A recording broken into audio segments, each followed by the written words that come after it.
Hello everybody, it's me Alex the Hunted and welcome back to my Doctor Who Series 9 reaction videos, this time of episode 3, Under the Lake, written by Toby Whitehouse and starring Peter Capaldi as the Doctor and Jenna Coleman as Clara Oswald. So this episode was, I think, pretty good. It was a good setup. It had some good moments into it, and again, not perfect. There's still a couple of niggles I have, but all in all, pretty good episode, I think. So the episode starts off with basically meeting our supporting cast for the episode as they talk about this mysterious craft that they've discovered on their underwater base. And basically, they look at this writing on the wall, and then suddenly they start seeing a ghost. And then one of their commanding officer gets killed, and then they see him as a ghost. And that's where the episode starts off. Then then after the title credits, Doctor and Clara show up, and they get involved in all the action. And I really do think this was a good. This is basically Doctor Who going back to kind of what Doctor Who did a lot, which was the Base Under Siege story. This is a Base Under Siege story. What did I think? So what did I think of making this episode? Again, I think it was a very good start. It's really it's a very good start, but really I think it's the episode following it which could make or break this, because I think it's the episode following it that's gonna have to have a good answers for all these questions and all this setup to bring it all together. I mean, there's been good part ones of Doctor Who stories that have been let down by the part 2 of the story, but I think this episode was pretty good. The actual base setting of this episode was did come across very creepy, kind of like a submarine sort of a thing. It did come across very creepy as a good place for like a ghost setting. You know, there was narrow corridors. The lighting was kind of off a bit, if you know what I mean. It kind of gave this kind of creepy dim to everything, depending if it was a night or day mode. What else? There's some great, like, I think Toby Whitehouse understands the Doctor, because when the Doctor at first parts, when he first sees the ghosts, he keeps on going, no, they can't be ghosts aren't real, but then he finds out in some way that they technically are ghosts, and the way he reacts to that, he gets all like sort of giddy, like they say, he acts like a child in a sweet. He acts like a child in a sweet shop, which is kind of what the Doctor is. Like, the Doctor travels around the universe to explore, to see new things, and now he's seeing ghosts which he thought weren't real for the first time, and he gets all excited, all happy, like, oh my god, I can't believe I'm seeing this. I can't believe I'm a part of this. That's very much what I see the Doctor would react to something. He acts like like if you give a child a box which is a gift, and they don't know what the gift is, and you give it to them, the child gets all excited and can't wait to find out what it is and all that sort of thing. And that's how the Doctor acts when he finds out these are real ghosts. He wants to find out. He immediately wants to know what's going on, wants to answer all the questions and see what this all is. Then it's kind of spoiled a bit, I think, by Clara pulling out these cards for the Doctor to say, because he reacted that wasn't the way he was supposed to act, because one of the crew members died, and he's not all sad about it, even though he never technically met this person. I don't know. That sort of card gag sort of thing, felt kind of flat on me. I'm not sure how you felt about it, but I kind of felt it nearly ruined the moment. But anyway, what else? Oh yeah, the Clara in this episode. This seems to be the problem that they had with episode 1 and 2. Clara doesn't seem to really do anything in this episode. She doesn't really contribute anything. And anything that she does do could have just been switched out with a member of the supporting cast, and that's sort of the problem. I think it's a good reason why Jenna Coleman is leaving, because I think they've kind of ran out of things for her to do. She's just kind of there, if you know what I mean. It's not Jenna Coleman's fault at all. It's more just the script writers don't really know what to do with her. I mean, there is this moment when they're on the TARDIS where the Doctor's talking about Clara, and he's like saying, oh, I'm your person. I'm this person who's supposed to be looking after you, and I don't think you should come with me, and all that sort of thing, and Clara goes, oh, it's okay, I'm fine, when she's clearly giving the look of, oh no, I'm not fine because my boyfriend died and all that sort of thing. When the Doctor brings up that, oh, you should go get another relationship, she clearly like gets upset by that, but doesn't say it, and she just says, "I'm fine, Doctor." And it's kind of like a nowhere scene, but it really depends where they go with that. Is where that fits, to see if that episode, that whole scene actually fits in the whole sort of story arc, whatever they're going with Clara in this season. But as a whole in this episode, that scene kind of felt a bit not needed, if you know what I mean. Like, they could have cut that scene. They didn't really need that scene in the at all. The supporting cast I thought was very interesting, very good. A mixed bag of acting. Some was really good. I really did like what they did was, this is one of the first actual deaf characters I think we've seen in Doctor Who, where this is a character who needs someone to sign for them. And it brings up an interesting dialogue, because they make it so she can't act with her mouth, so she has to act entirely with her body, if you know what I mean. She can't really say anything. She has a speaker who speaks for her, and so she has to act 100% with her body, and I think she does it really well, this actress. And she actually becomes she basically becomes the commander, and the way she acts, I think she does a very good job. It's going to be interesting to see what they go with this kind of sign language sort of character. I mean, I was kind of expecting there to be that scene where she comes across these ghost sort of things, but she can't say anything. She can't scream or anything for help, because she's deaf and can't talk. So I was kind of expecting that scene where she was like cornered and she couldn't scream for help. It didn't happen. It might happen in the next episode. We don't know. There was this other character. There was a scientist character which they did a bit with, where he was kind of like this nerdy sort of character, which I'm guessing was how Tony Whitehouse saw Doctor Who fans. I'm guessing, sort of, and like.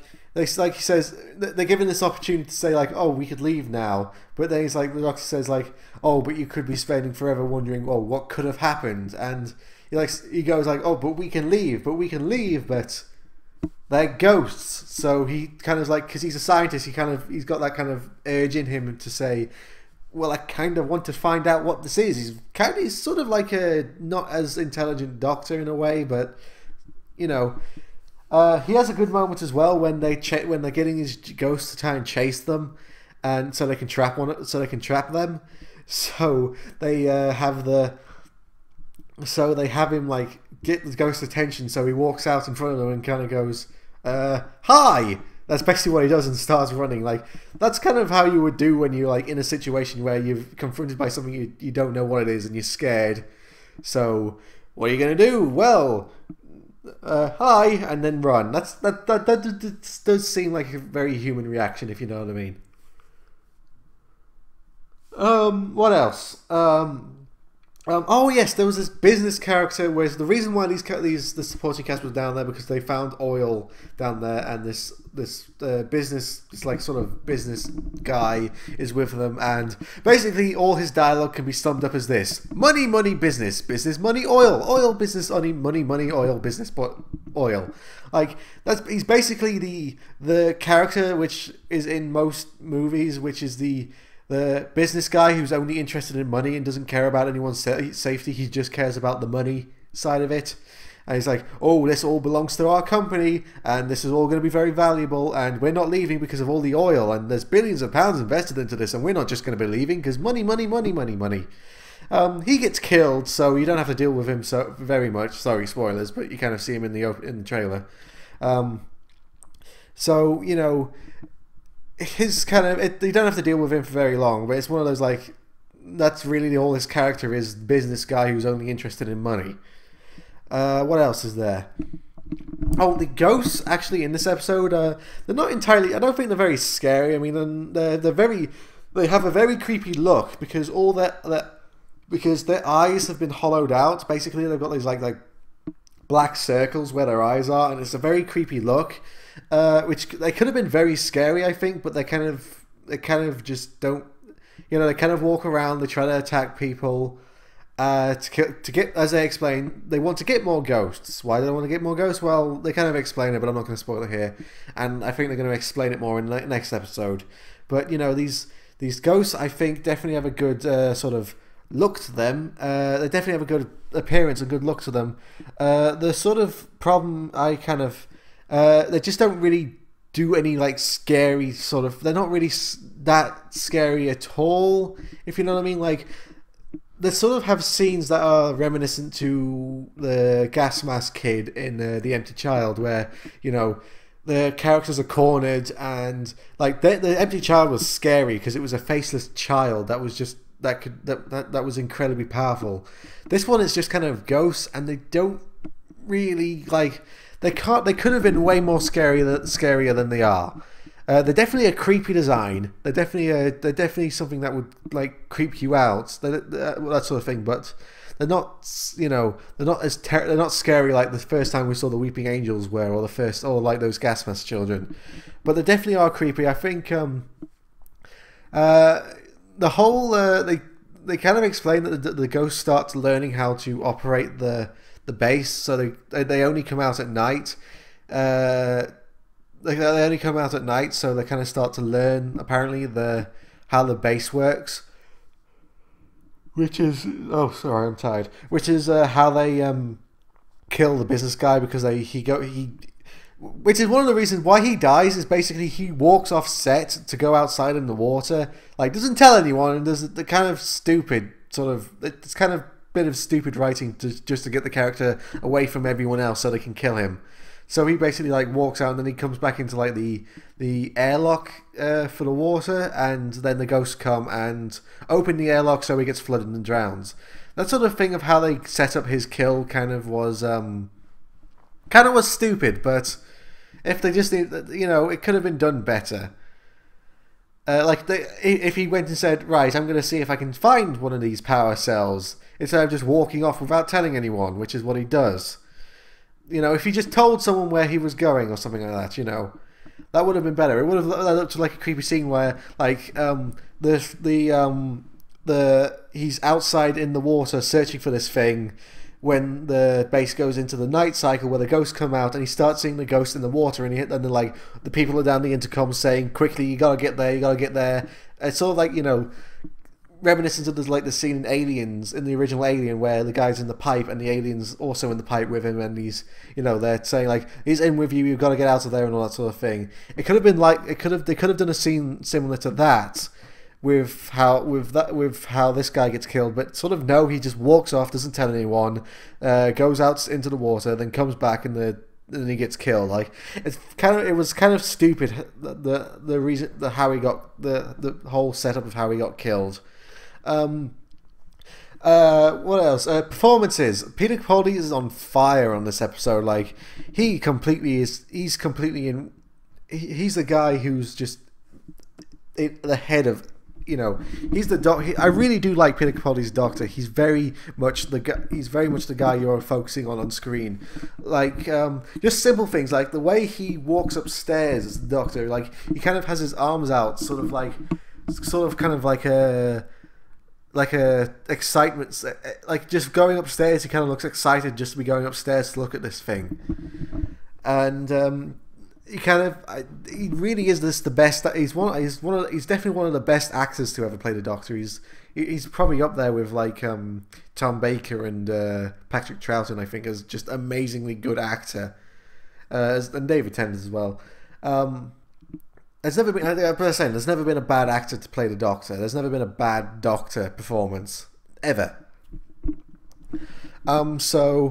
I really think like Peter Capaldi, he completely steals the show on this one. He's on fire. Like the scene again where he finds out they're ghosts and he gets all giddy. Like Peter Capaldi completely sells that moment. Like he's acting so excited, like he's having so much fun because he knows Doctor Who. He's a huge fan. He knows how the Doctor would act in this sort of thing, how the Doctor would react to these sort of things, and that's just how he would do it. So Jenna Coleman's performance she does her best with what it does. She doesn't give a bad performance, but again, like, they don't really do anything with her, so she doesn't have a chance to really stand out or anything. They don't give her like a big acting moment.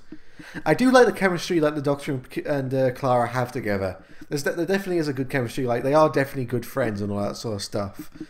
But I just wish they do more with Clara. They really need to think of something to do with Clara, because she's just sort of there at the moment. The past 3 episodes, she's just been sort of there.